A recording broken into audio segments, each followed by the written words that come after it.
Hey everybody, I'm Mike LaRue, and this is my new car. Jesus Christ, 20, mind Oh all the my God, dragonflies. Jesus, right? All right, we gotta relocate. Yeah, rolling. Hey everybody, Mike here, and I'm here to show you my new car that I finally got. The 2020 Mazda 3 Hatchback Premium. 6-speed manual transmission, front wheel drive, absolutely beautiful car. This isn't actually a fake vent. This is actually real. Unlike most cars, I have a lot of fucking fake ones and all that ugly shit. LED headlights, which is a nice step up from what I used to have. Over here, 18-inch wheels. I think better than 20 that I saw on a Camaro a while ago, which was just too big in my opinion. Black rims, which I love. The color, kind of like a grayish blue, more or less. As the guy at the dealer called it, kind of rhino colored. I guess I'd probably maybe kind of agree. And here we got the back, which I'm a big fan of personally. I kind of like, I've always loved hatchbacks. And it's kind of got that nice sort of bubble ass kind of look to it. Of course, the Skyactiv G motor in this bad boy. Mazda's known for their Skyactiv motors, which are so far very tried and true motors. And yeah, let's get inside and show you the little bells and whistles that came along with it.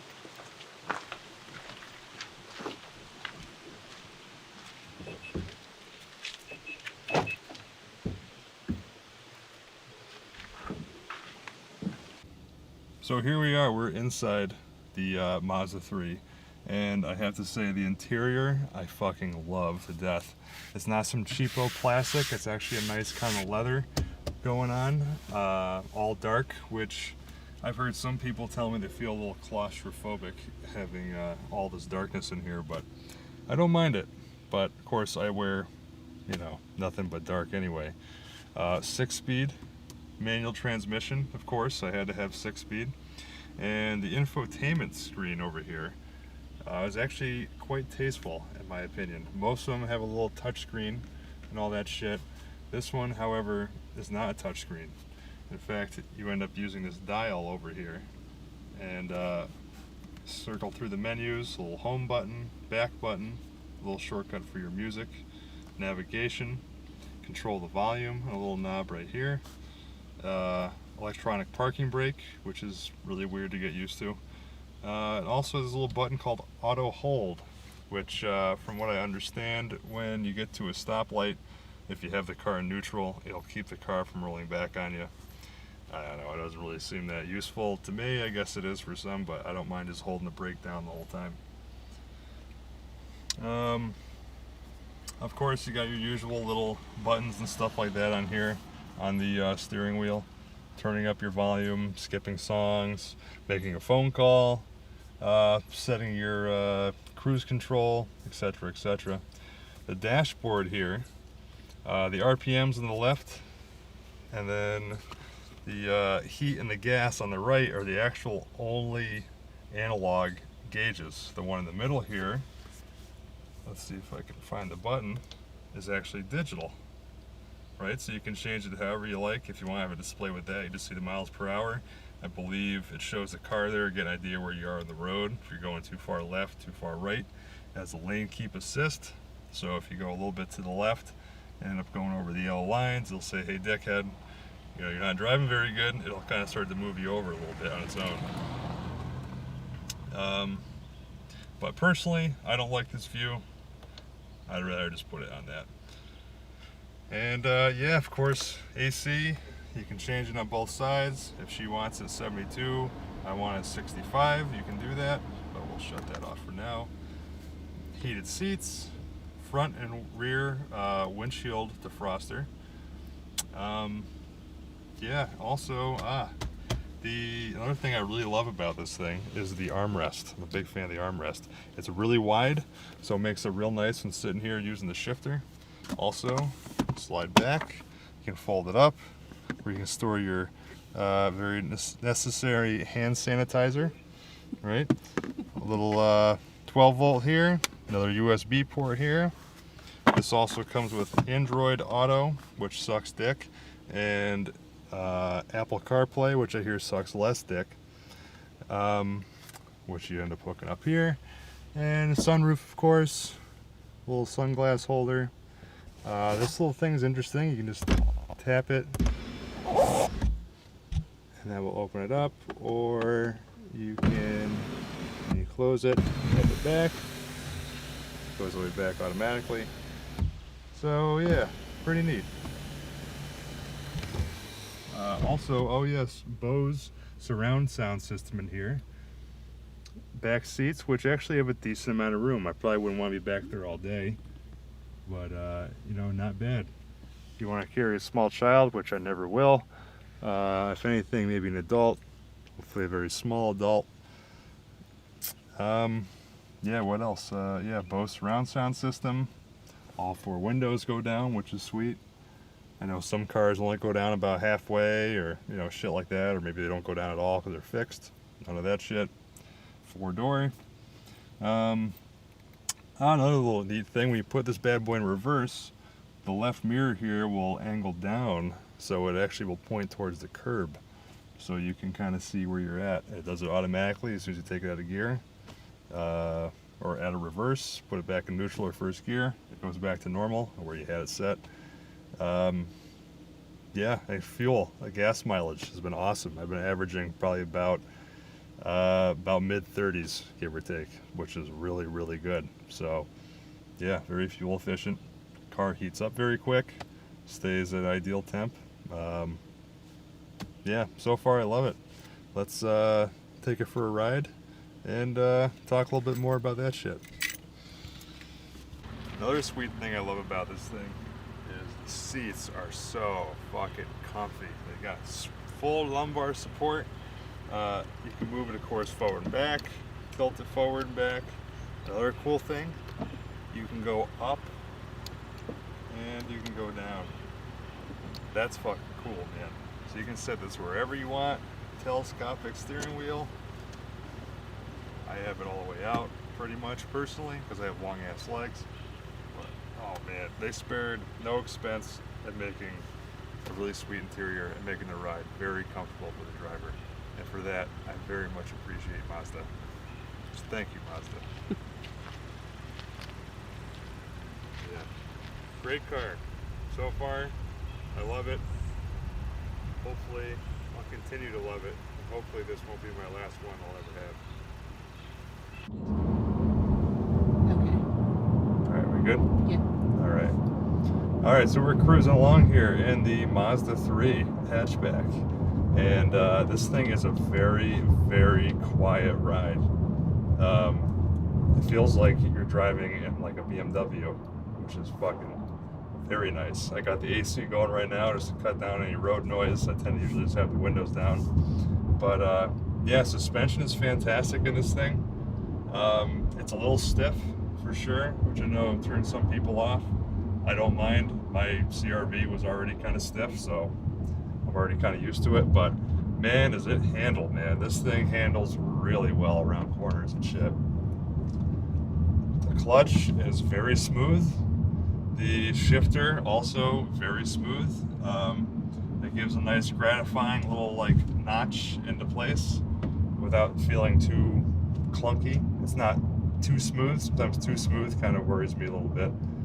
But yeah, synchros are really nice. And I had the lane keep assist on. I shut that off just because, you know, you gotta dodge potholes and stuff like that. Last thing you do with that is the car then telling you like, hey, what are you doing? And then shove you right back in the pothole again. So let's just take her for a little cruise through town here. And it's sweet. A lot of people complained about the 2.5 liter. Just it needs a turbo. It has to have a turbo. You know, it's poopy slow without a turbo. But I don't really agree, quite honestly. I mean, it's a 1 liter higher than my CR-V. Obviously, a different motor. But I don't know. This says the get up and go, I think, when you need it. I mean, this thing doesn't have to be a fucking sports car. And it's not meant to be a little sports car. And a lot of people were kind of turned off because they expected this to be the competition along with the Civic Si and the Veloster, but it's not. you know, and it wasn't meant to be whatsoever. Or that, oh, it's not as fast as Type R. Oh, a Fox. Oh man. Not too late. Shit. But yeah, I mean, people say this thing's slow, but I mean, I don't think so. Get on a little bit.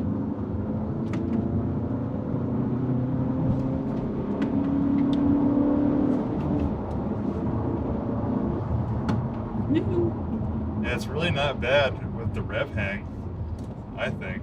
I didn't really get to experience it in the Civic Si, which I heard had a pretty bad rev hang, but people got to realize that's a fuel economy thing. You know, all cars have that shit. I think even the Mustangs have that as well. So, you know, shut up and quit being a fucking baby, dude. It's the 21st century.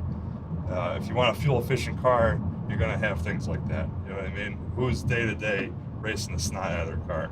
Probably just teenagers, you know. And if you're gonna drive like that, you know, get a race car. But if you want a nice, comfortable ride that has enough power for when you need it, you know, when it comes to time to pass somebody, I'm confident I can do it pretty quick in this thing. Here you go. Lots of power in fifth gear. That's pretty sweet. I'm used to the cars I used to have fifth gear being the overdrive, but it's a little strange it being sixth gear to me. But it's kind of nice. Fifth gear can give you enough power to get up hills going like 45 miles an hour, even 40, depending on how steep the hill is. But yeah, it's great. So you can probably tell not a lot of noise in here. It's pretty quiet. Even the AC also pretty quiet, and it's nice and cool in this place. Blind spots were another thing I heard people complain a lot about. They really aren't bad at all, whatsoever. Also, another thing that I think people are just being little babies about. I drove in a V6 Camaro, and you want fucking blind spots? That thing's got fucking blind spots. That thing was horrible, horrible, horrible. Great ride. Had lots of power, but boy, you couldn't see shit out of that thing. No problem with this thing whatsoever. Infotainment screen I love. It's not super distracting. Using the dial, I think it's fantastic with it, because I can just kind of navigate really easily. You don't have to like divert all your attention to it. You know, you can kind of, once you get some muscle memory down, have an idea where you're going.